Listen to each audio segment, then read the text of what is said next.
All these awesome wax melts based off of your favorite movies available today at 5 p.m. Central Time, unitycandles.com, link in description. About a week ago, I did a YouTube short about Siskel and Ebert, and I was surprised reading the comments. A lot of people in there were saying negative things about the guys, albeit because maybe people look at them like they're from the Stone Age of movie reviewers, and others started talking about something Gene Siskel did towards Betsy Palmer, who you may know as Pamela Voorhees from the original Friday the 13th.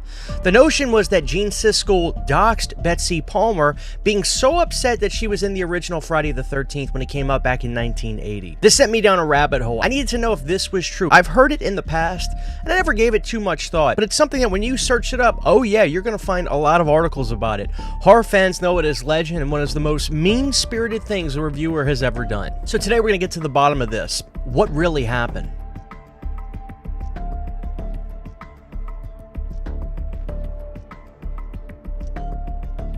We have to start here. If you're a little bit younger and you don't know who Siskel and Ebert were, they were the original movie reviewers. The way we watch movie reviews today is on YouTube. You've got thousands of people. You could just find a review for about any movie possible. But back in the day, and even in my lifetime when I was a little kid, you would watch Siskel and Ebert at the movies, where they would have weekly shows that they would round up the new releases that were coming out, and they would give their thoughts on movies as they were coming out. Sometimes they would be really hard on movies that you'd find out that you would really like, and other times you would agree with them. One thing's for sure, those guys never pulled punches. It seems exactly the opposite like the world we live in today. So many movie reviews that come out today, especially when they're early, when people are over-exaggeratory, saying this is the scariest movie ever made, and then you see it and you go, really? Was it that good?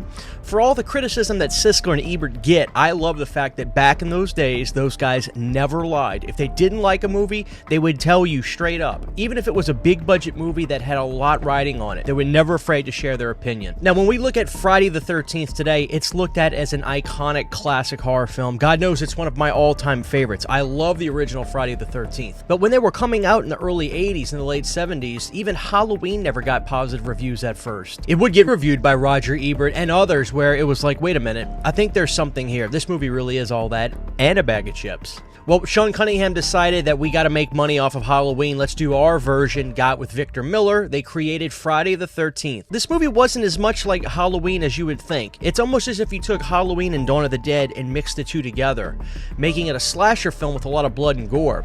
Sean was about to create what would be known as the 80s slasher that we would come to know and love.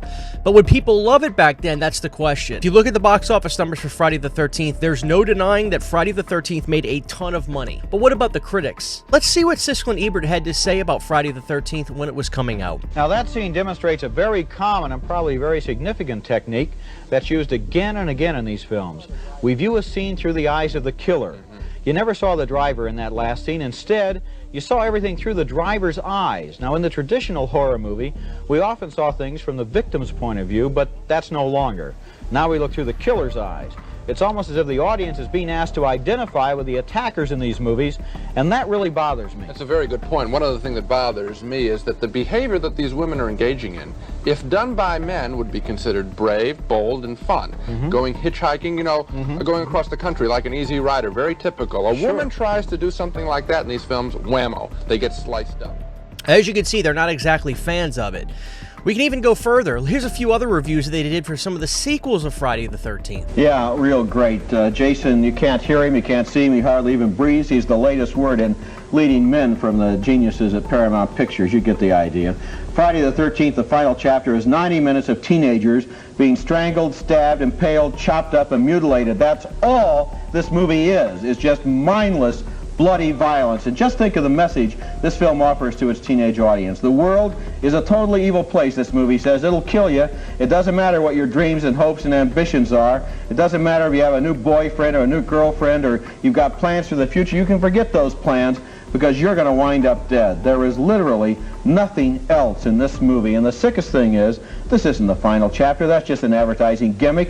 The ending clearly sets up a sequel. And what I want to know is, I wonder if they're going to be heartless and cynical enough to make the sequel, because why not? They've already taken the... Now, both of these guys worked for newspapers before they did TV shows and continue to do reviews for the newspapers. Roger Ebert, I believe, did the Chicago Sun-Times, and then Gene Siskel wrote for the Chicago Tribune. These guys would write formal interviews in the newspapers that people could read, deciding if they wanted to go see movies or not. Well, when Friday the 13th came out, Gene Siskel really didn't like this film, apparently. Now, the legend goes that he doxed Betsy Palmer.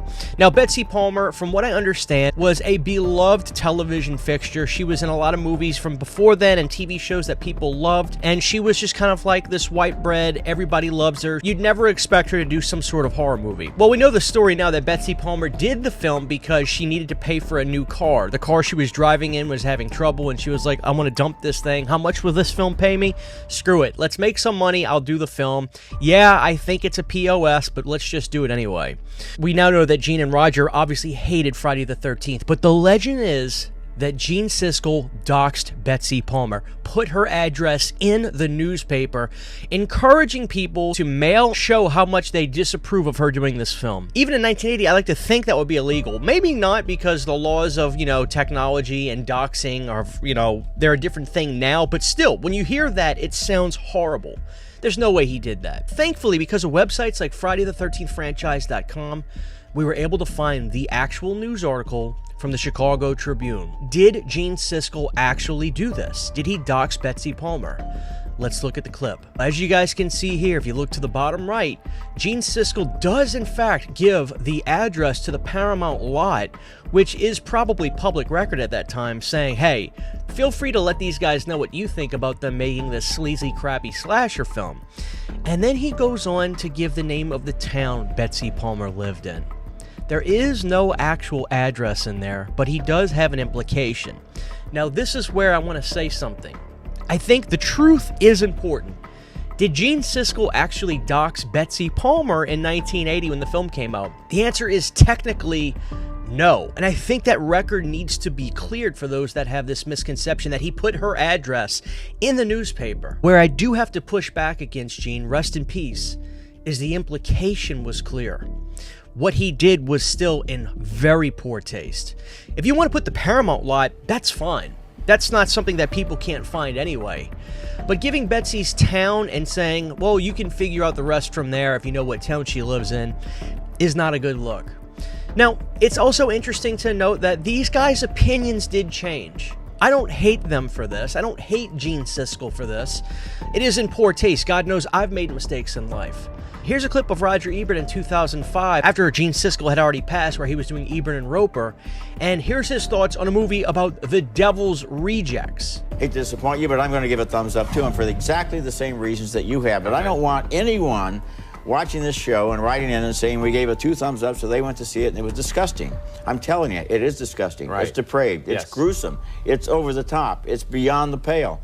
And yet, at the same time, it has an energy and a kind of internal logic and a power. I mean, oddly enough, these are good performances. So clearly, these guys were afraid of what was unknown at the time. These kinds of slasher films were new. Movies like Friday the 13th didn't really exist to the mainstream audiences.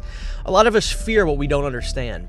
I'd like to think that maybe Gene Siskel and Roger Ebert, if they were alive today, would look back and say, yeah, we just didn't see what people were seeing now. Or maybe they still wouldn't like it, but they'd be able to understand why people have a good time with it. Albeit to say, Friday the 13th went on to be this massive success, and it's a franchise that has become a part of my life and, quite frankly, my DNA. I love this series so much. So, I'm happy to talk about this, and thank you to my audience for actually bringing this to my attention.